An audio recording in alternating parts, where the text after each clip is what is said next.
welcome to another episode of Supercoach Mates for 2024. Obviously, you might see another familiar face on the screen this week. So Nathan's back from his little bit of a hiatus, and he's willing to join for the rest of the season, which is nice to hear. And we've got a few different bits of content coming through.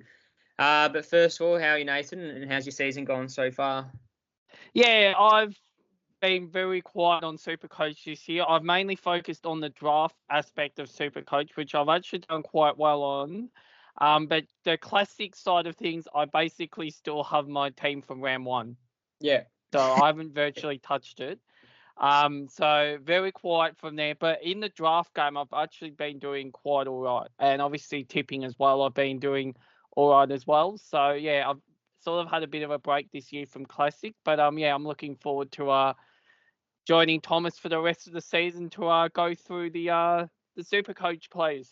Yeah, nice. So we'll just do a quick recap of how he went. We'll go into more detail with the following kind of discussion points, but we'll do this each week just to really quickly kind of see where you're at. Obviously, with Jonas being unavailable for the majority of the season for work commitments and all that, he's actually done quite well this year, and he's really pushing up for, potentially a top 300, 400 finish. He scored 2,436 overall rank of 636, so smashing it this year. Coincidentally, not on the podcast.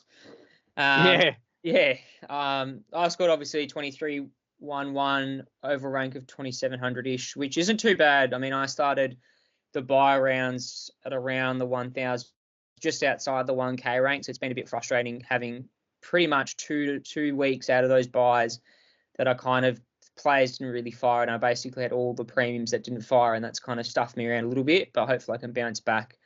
Pushing for the rest of the season, so obviously Nathan's a bit of a different position. That's why I put an asterisk there, because he hasn't really touched his team, but scored at 2019.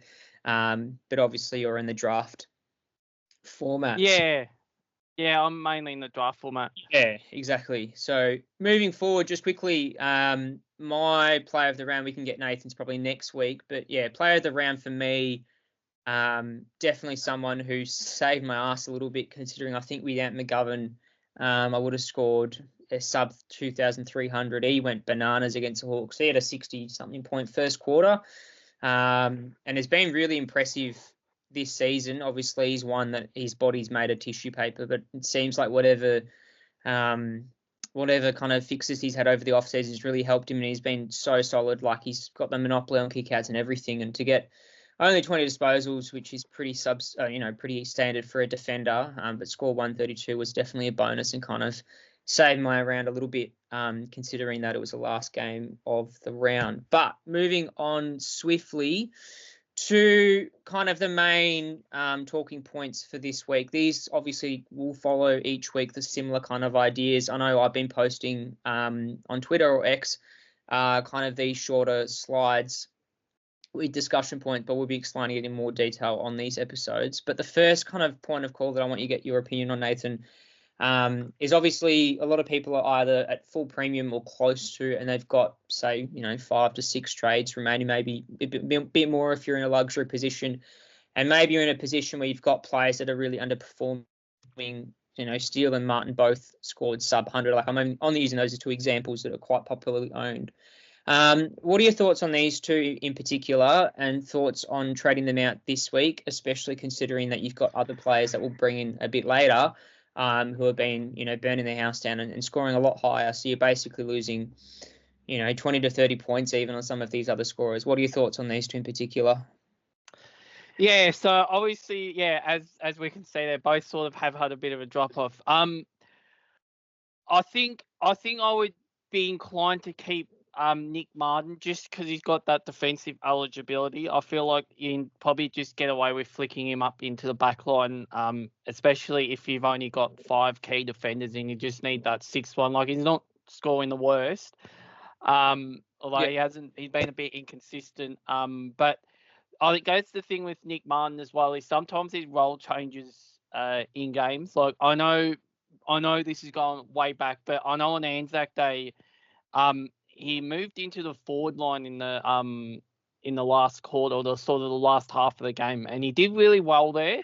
So I guess there's bit of a question mark there in that he's not set in and whatnot. But I feel like, yeah, he's still scoring well enough. As for Jack Steele, well, I feel like he's basically just like St Kilda this year. They've sort of just meandered out, and he's just not keeping up his end of the bargain. So I think if you have Jack Steele at M8, and you haven't got one of those bigger guys, I would probably look at moving him on. I think there's a few good sort of players that are that are probably doing a little bit better than him at this stage of the year. So yeah, I feel like if you are still holding on to Jack Steele, you probably think about moving him on.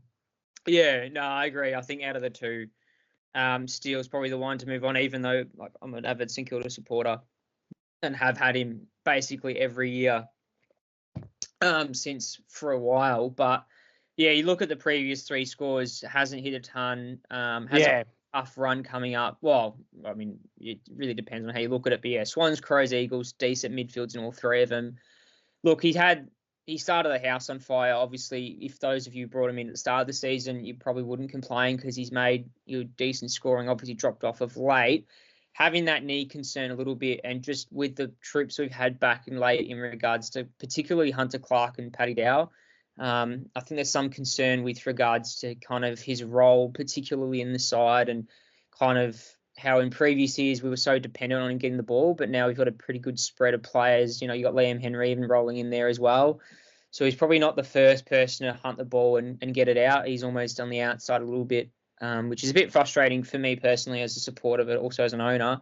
I think he's still got decent value in him, but if you wait one more week, he could drop even further. Swans are a really tough matchup midfield-wise, and I think there's a lot of good options that you could trade him out. Martin, on the other hand, I think you could get rid of if you wanted to. He's definitely been a frustrating pick. I mean, I had him, then got rid of him, then traded him back in, so it's been bloody frustrating. But look at his next three, Pies, D's and Crows, really strong opposition for defenders, especially running defenders. Like Pies give up crazy numbers. You know, Sam Flanders went close to berserk. Gangbusters. Yeah, almost 100-point half. He definitely faded that second half, but I mean, that was him playing midfield minutes as well. So Martin off the half back line is someone that's quite dangerous.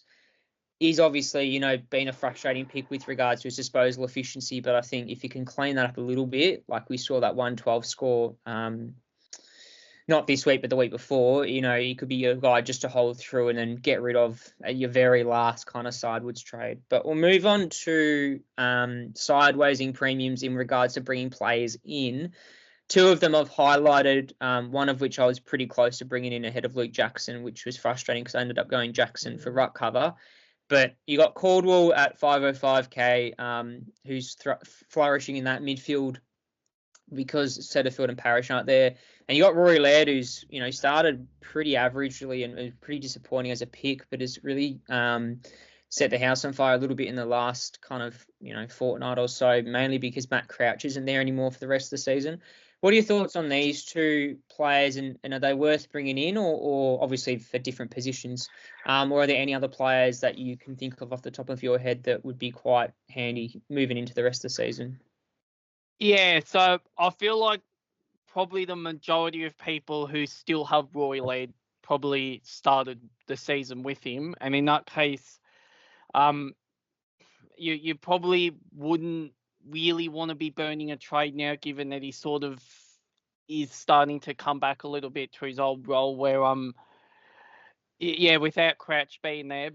But then I guess Adelaide aren't going well either, so I'd probably be inclined to not sideways Laird out, but if you sort of got a Jack Steele type, and you're looking to bring him in if you haven't already got him, I definitely think that could be a viable option, given that Steele is only 20k less than he's 20k less. Yeah. And at this stage of the year, there's probably trades are tight, money's probably tight. So to get someone who you can hopefully bank on for the rest of the year,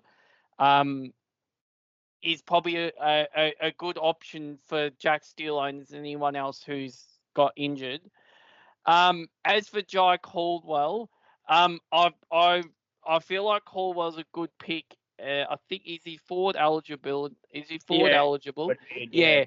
So I feel like if you still somehow have like a Jeremy Cameron or or a rookie that you need to get rid of, maybe even like a Harley Reid, who sort of hit the wall a bit.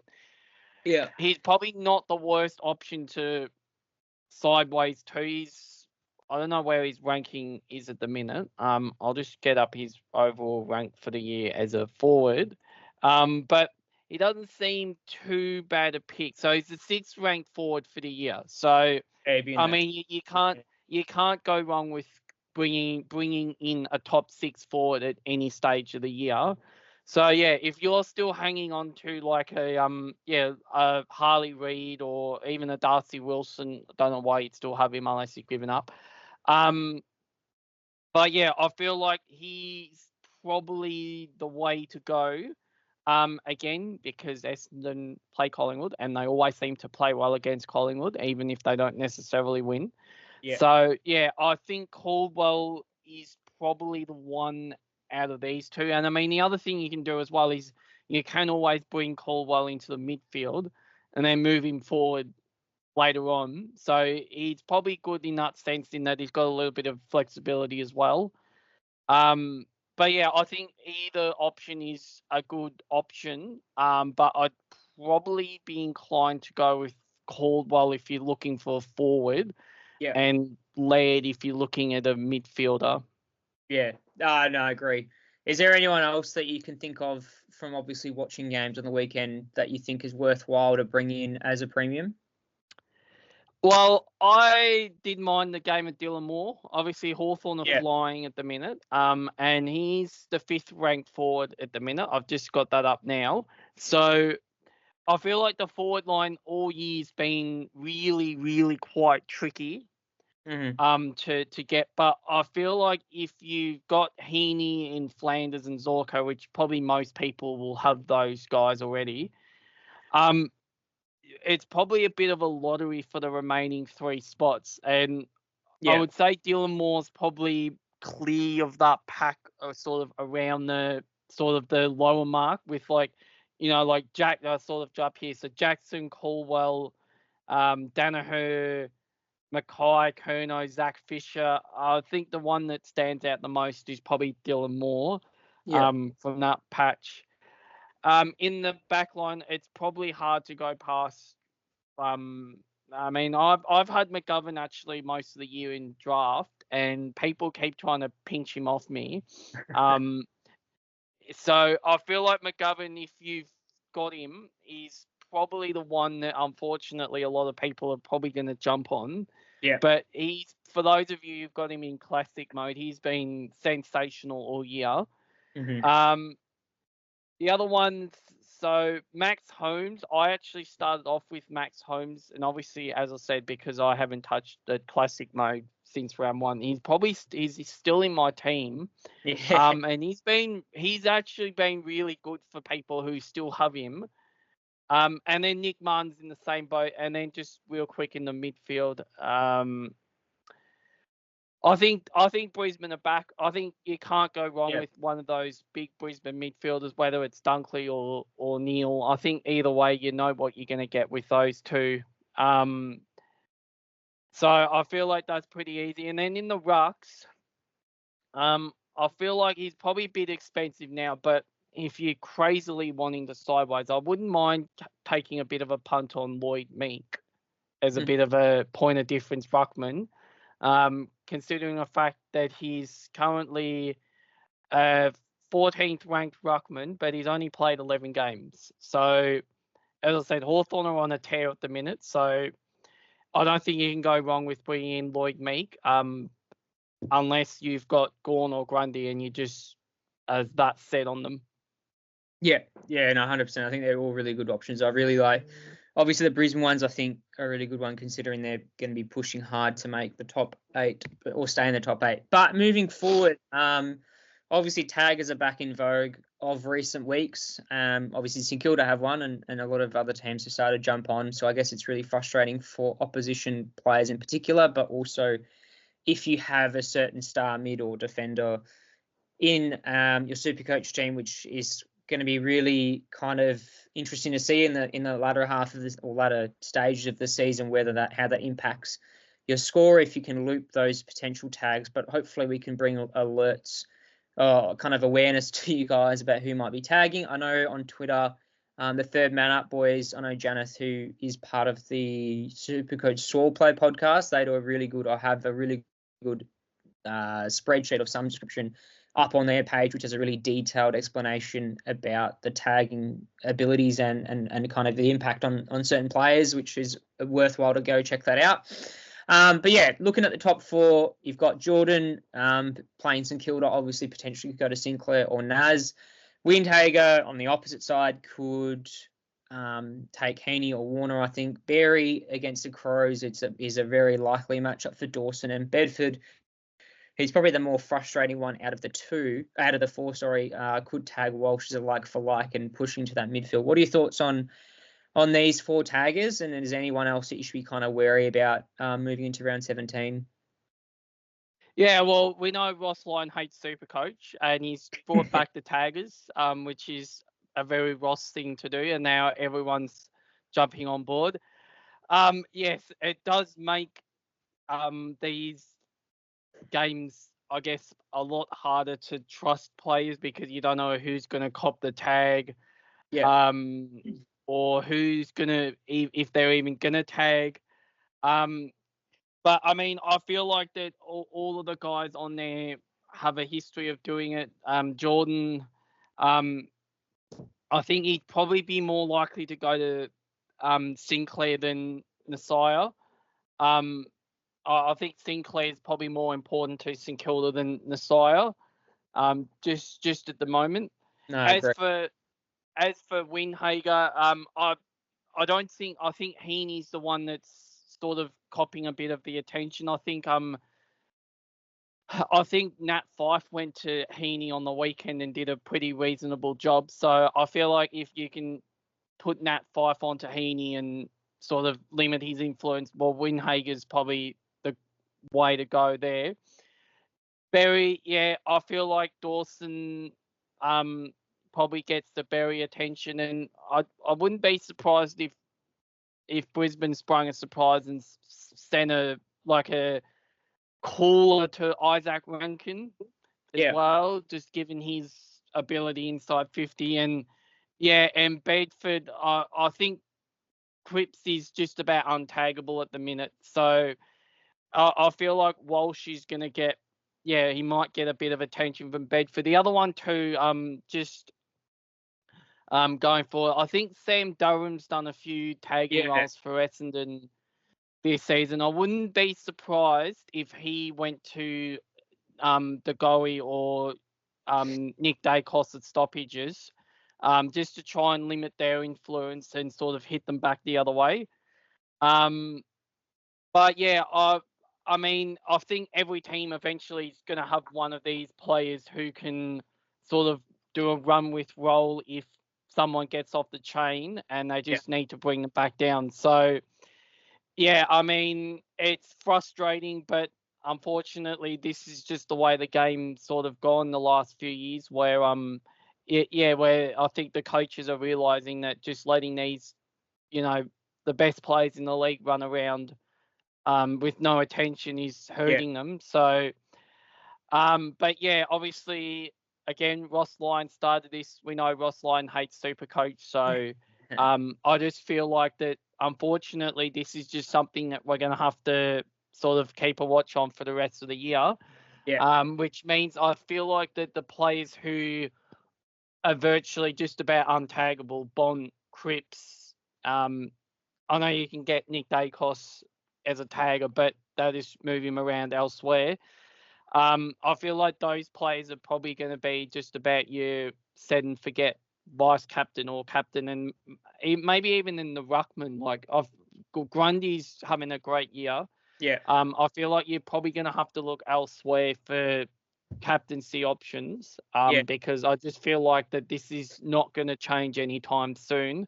And I think next year, given the success of it this year, I think next year every side will have one of these taggers, especially Sydney, go on and win the premiership with the tagger, I feel like that they're just going to come back in vogue. So I think this is something we're just going to have to, unfortunately, just pray week to week that the player who the tagger doesn't go to the player who you've put the captain or vice captain on, or something like that.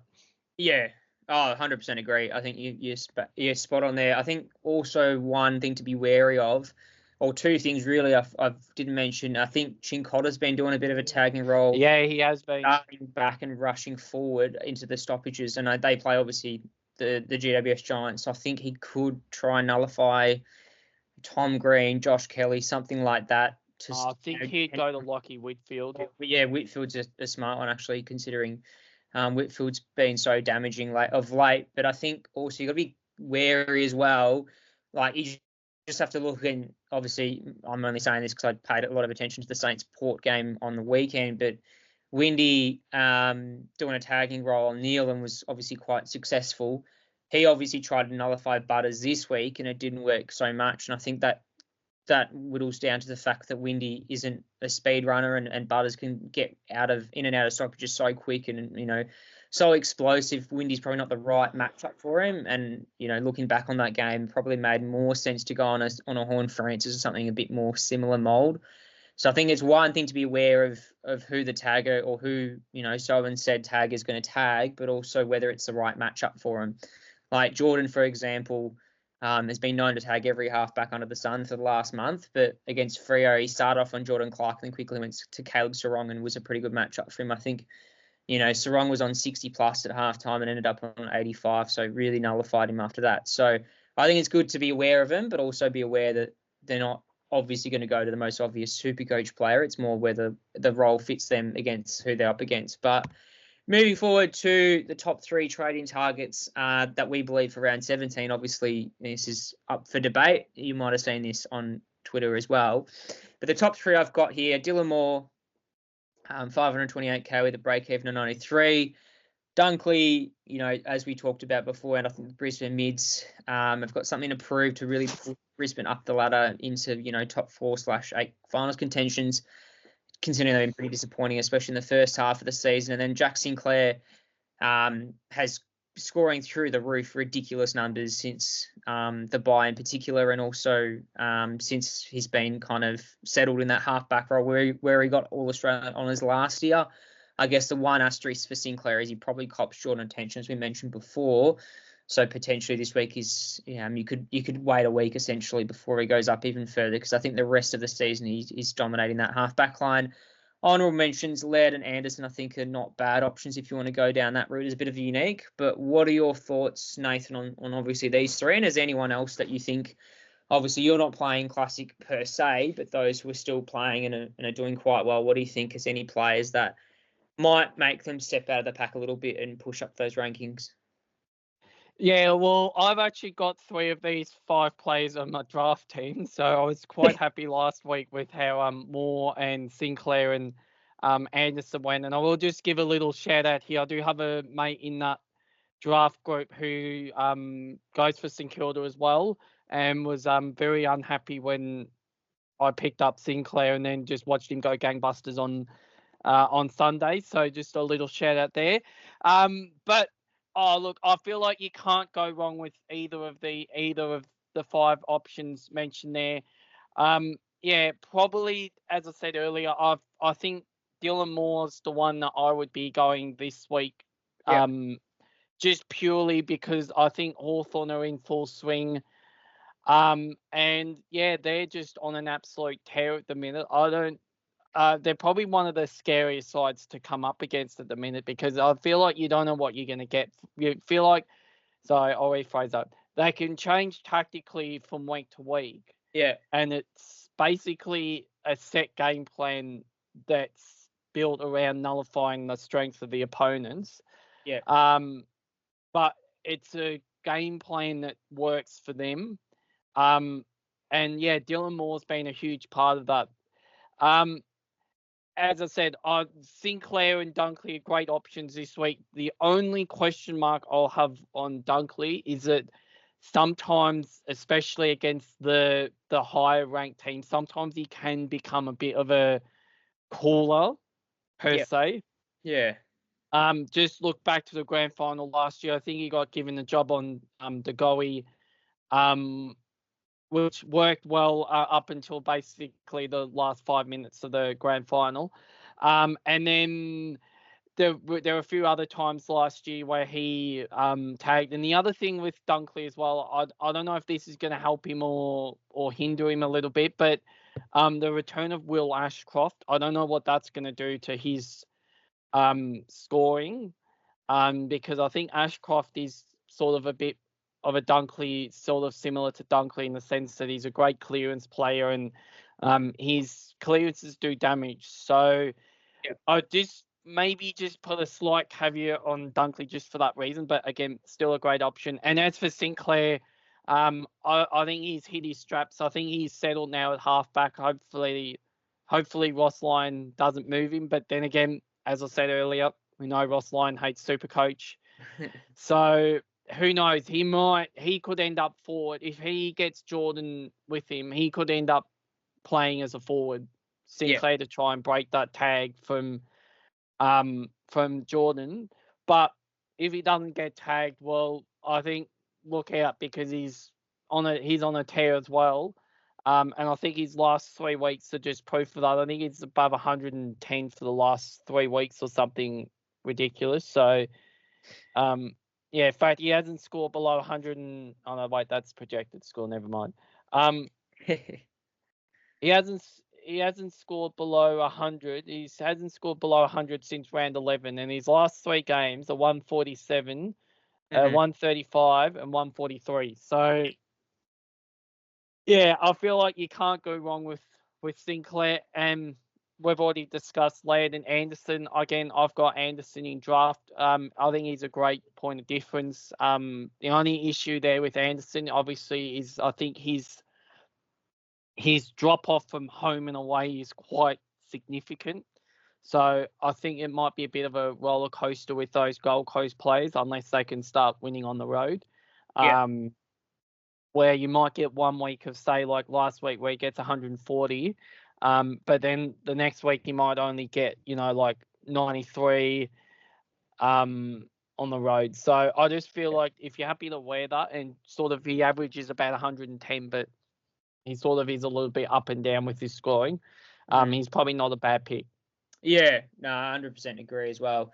I think you've got Anderson and Dunkley in particular are the 2 standouts for me as kind of where people sit with regards to, if you want to, I'm using Steele again as the example because I reckon he's going to be a popular trade out this week. But you look at Dunkley, he's probably the more consistent out of the 2, has a low break even, doesn't get the tag because it goes to Neil straight away, and is uber consistent with regards to a high floor because of tackles, the kind of contested work he does. As you said, Nath, I think you're right in the fact that he sometimes has a habit doing a call when butchers the ball like no tomorrow. But you look at Anderson, for example, you'd be pretty frustrated as an owner, I think, if you traded him in and then he cops attention. Out of the 3 midfielders, Rao, Anderson and Miller, Anderson's usually the one that cops it the most with regards to, the ability of him exploding out of stoppage and really providing heavy scores for Gold Coast through his run and carry. But on the flip side, he has probably the most ability out of the lot to get those huge scores. Having said that, as you alluded to, this home and away is ridiculous with regards to how Gold Coast perform. But I think that's something to be aware of. And again, these obviously priced differently. But I think value-wise, if you're looking for a forward, I think Dylan Moore is the way to go in our eyes. He's got a very easy fixture coming up. Cats are one of the weakest midfields going around. Freo's hot and cold, and the Pies are very easy to score against Supercoach-wise. So, and Hawthorn always beat Collingwood. Yeah. So there you go. Yeah. Now, moving on to, we're almost up for time, but we've got a couple more things to go through. Obviously, moving into round 17, I think it's obviously with a lot of teams basically being finished up or close to finished up, there is a lot of teams that have got very similar players, but also I think it's really important now more than ever to really nail your VC and C. We saw it this week in particular. For example, I captained Sam Flanders, who looked really, could almost score 200 at one point, but he really petered off and only scored that 114, which really hurt him. And you looked at Walsh, who scored 150. So, there's a big difference in points there that up for grabs, especially in such a close ranked spot with so many teams having similar players. It's really important, I think, to get these VC and C right. We've got here, obviously, Friday Night Merit is a no-brainer. Ryan against the Tigers at Optus as well. Went bananas against them last time they played, so I couldn't see why not. And I'm interested to see what your thoughts on Gawn is. Obviously, he's a good fallback option on Sunday, but I might get you to elaborate a bit further about how teams might be able to nullify him a little bit or have him figured out. But what are your thoughts on these three options, and are there any that you want to or you think are worthy VC or captaincy options that could be a bit of a differential? Yeah, so, well, I mean, while we're on the discussion with Zach Merritt, could you consider Nick Martin? Yeah, if you don't want to trade him, Martin's probably not a bad one. Could you go down the Nick Martin path, given that Collingwood give up, I think it's the third most points to halfbackers in the league across the whole season in Supercoach. So, and that's where Nick Martin's sort of been playing most of the year. So, I mean, that's a bit of a left field option. Merritt always does well against Collingwood, so I feel like you can't go wrong with Merritt anyway. Luke Ryan, again, I don't think you can go wrong there, but I think if you've got, I wouldn't mind taking a bit of a punt on Jordan Clark either this week, just as a bit of another left field one against, obviously from that same game. I'm just going to have a quick look at the fixture. That's how unorganised I am. So what are we? We're around 17. Yeah. North Melbourne versus Gold Coast. I mean, I feel like Harry Sheasel could be an option as well, given the Gold Coast sort of don't tend to tag. It's not really in Hardwick's repertoire to tag. So I think Sheasel's been off the leash the last sort of month. He's been on an absolute tear. So he'd be one that I would possibly consider as a left field one as well. And then, you're sort of probably getting a bit later. Maybe the only other one might be the Dogs and Port Adelaide game, but I think they're just going to nullify each other. So, obviously, I don't think you can go wrong with Bontempelli. I don't think he'll get tagged from Port Adelaide. So, I think they'd probably be the only ones I would sort of go for captaincy. Yep. Vice captaincy. Max Gawn, I think it's an interesting one. I think sides are sort of working out that if you can sort of disrupt Gawn's run, his scoring really drops away. Melbourne's clearance and contested profile really drops away as well. I know last year Port Adelaide did this quite effectively, where they just basically bumped into him whenever they could, and it basically just disrupts his run. Yeah. And it basically just sort of slowly wears him out over the game. And who'd they play on the weekend just gone? Brisbane. I think Brisbane did it a little bit differently in that they sort of dragged him away from it and made him accountable in the back line. We know that Gawn likes to obviously be a plus one that floats down, but McInerney basically followed him around the ground and said, well, if you're gonna go and be that spare back, I'm gonna come with you, and if we're in the attacking position, I'm gonna make a lead. Which is gonna give him a choice basically of where to go. So I don't think West Coast are quite in the same calibre as Brisbane. So I think for this week, I think Gawn is probably a good fallback option, just for that reason. And then again, we just spoke about the Brisbane guys. I think if you've got Neil, I think he's probably a great option against Adelaide. And I think Sydney, one of those big three, whoever doesn't cop the win, Hager attention is probably a good option as well. I probably wouldn't do it on, actually, I'll rephrase that. I probably wouldn't put it on Warner, just because of his role. But I don't think you can go wrong with Goulden or Heaney. unless Ross decides to bring a tagger out on the wing and tag Gordon as well, which I wounn't put it past Ross Lyon to do that. So maybe we might just dodge that game entirely. But yeah, I feel like the Melbourne, probably Max Gawn would be the option on the Sunday. And then, yeah, if you wanted something a bit different, probably Neil. I don't think Dawson's an option this week. I think he'll either cop the Berry. He'll probably cop the Berry tag. So, yeah, I think I'd be going with Gawn or Lockie Neal this week. Yeah.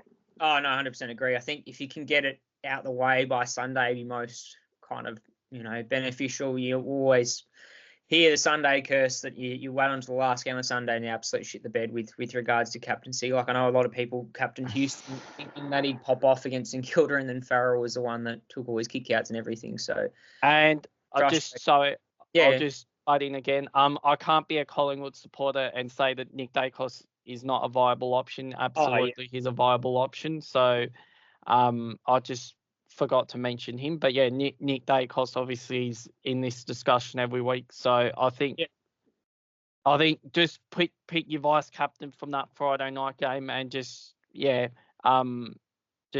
hope that they go well, and then you don't have to worry about it. Oh yeah, 100% agree. But moving towards, I guess, everyone's awaited segment that's been out for a while. Leave it to you, Nathan. What's your main nag or frustration this week? Yeah, so I'm going to do this a little bit differently this week. I'm actually going to bring you into my nag this week, Thomas, since you're here. So when do you reckon the last time the Giants scored more than 80 points in the game was? 80 points. I wouldn't put it past. It's been a while. Let me have a wild stab in the dark. I reckon probably round 7, 8.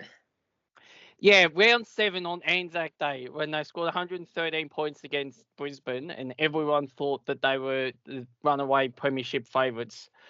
Well, how has time turned since that moment then? They have not scored more than 80 points since then, and you've got to be kidding yourself, GWS. You've got all that talent in the midfield. You've got arguably the best captain in the league, all Australian captain from last year.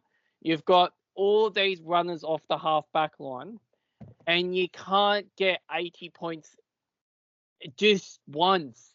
Like, I know they've been hit a little bit by injuries and whatnot, but every side's been hit by injuries this year. So I don't think that's really a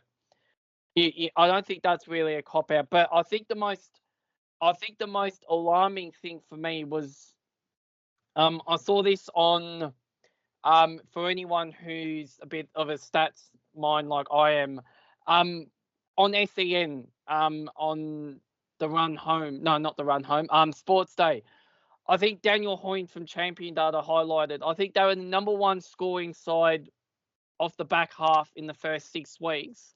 Yeah. And since that point in time, they've been 18th, which has never, ever happened before in a season where a side has gone from number 1 in a 6-week block to number 18th in the following 6-week block. So I don't know what on earth has happened at the Giants. They just, for anyone who watches the first crack, which I don't know how many of you do, but I think David King summed it up perfectly last night when he said that if they looked at themselves in the mirror, they would probably think that they're the best side who play the prettiest football. They can't do anything wrong.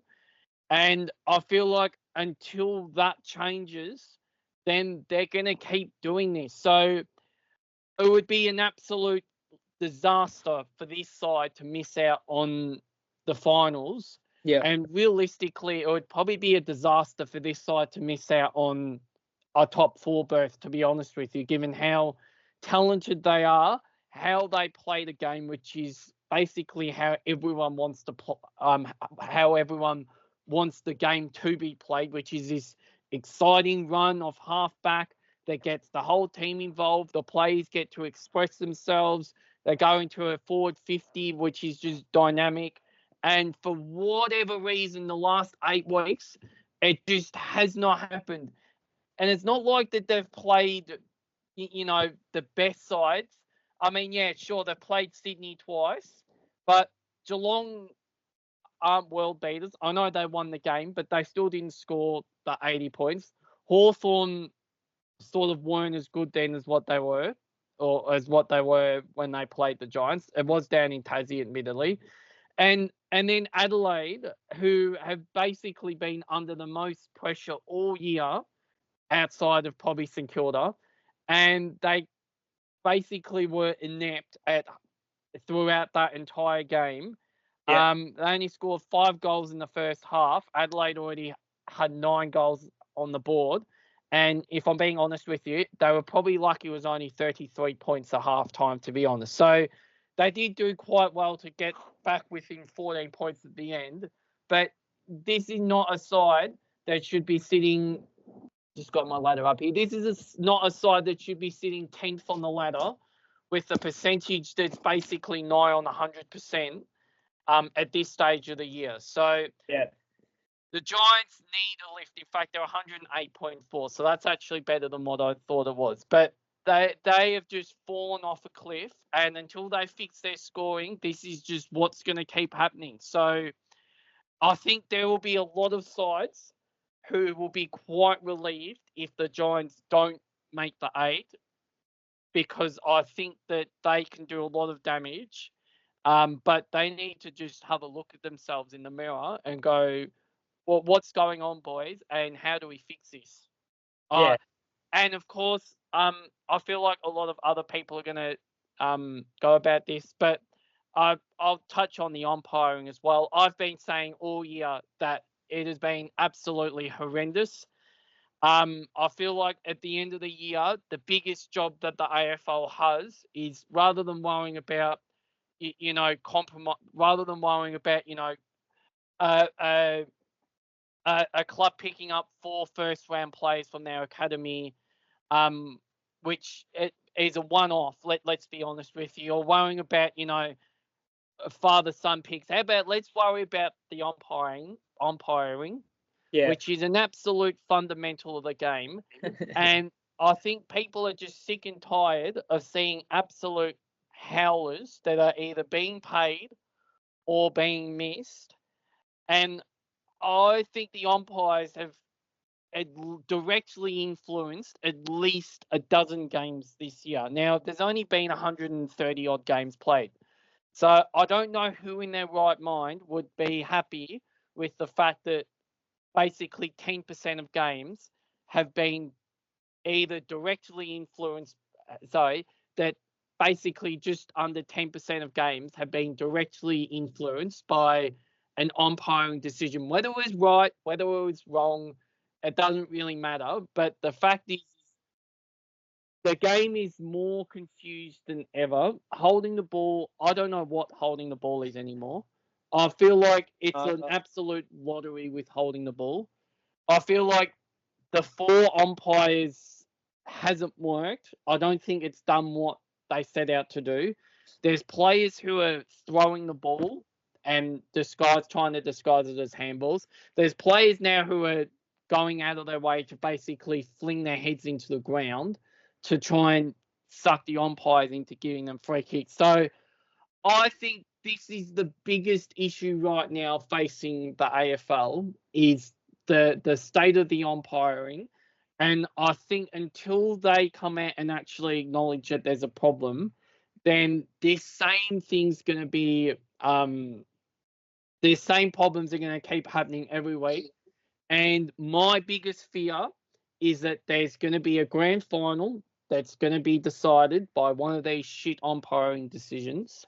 Yeah. Again, whether it's right or wrong, but momentum is a massive thing in AFL football, and one shit decision or one horrible decision can just absolutely change the momentum of a game. I mean, we saw on Saturday night, Essendon should have had a free kick all day long. Yeah. And the umpire's explanation, I don't think really cut it, that he was contesting the mark. And then Geelong go down the other end, kick a goal out of it, and then they get another very, very hard free kick against the Essendon. which probably wasn't there, and it just killed Essendon's momentum. And I'll refer back to the Collingwood Fremantle game with the umpire not getting the ball back straight away. Collingwood 25 points up or whatever they were, 19 points up. The umpire plucks that free kick out, and I think Freo kicked the next 3 goals and draw the game. So this is something that I think the AFL need to come out and acknowledge, that there is a problem with the umpiring. And I think most people would go, yeah, at least you're acknowledging that there's a problem and this is what we're doing to fix it. Now, I don't know if that means that the umpires have to go to full-time umpiring. I don't know what the solution is, but I think just basically coming out and saying, this decision was wrong, I don't think it does anything, because it's not going to change the result. And sides are, this is costing sides, final spots. We saw last year with it, with Adelaide, obviously missing out because of one umpiring decision. So I think this is a massive, massive problem. And I think the commentators are starting to wake up to this, that I think if they're acknowledging there's a problem, then there's something that's not right. So that's my nag for the week. If you're still there, or if I nagged him out. No, he's gone. So I'm just going to ramble on here for a bit. So my views on the season just as a whole, I think Sydney are clear number 1. I think that's Sorry, I just had to duck to the toilet really quick. No, that's all right. I was just starting a conversation. So I think Sydney clear number 1.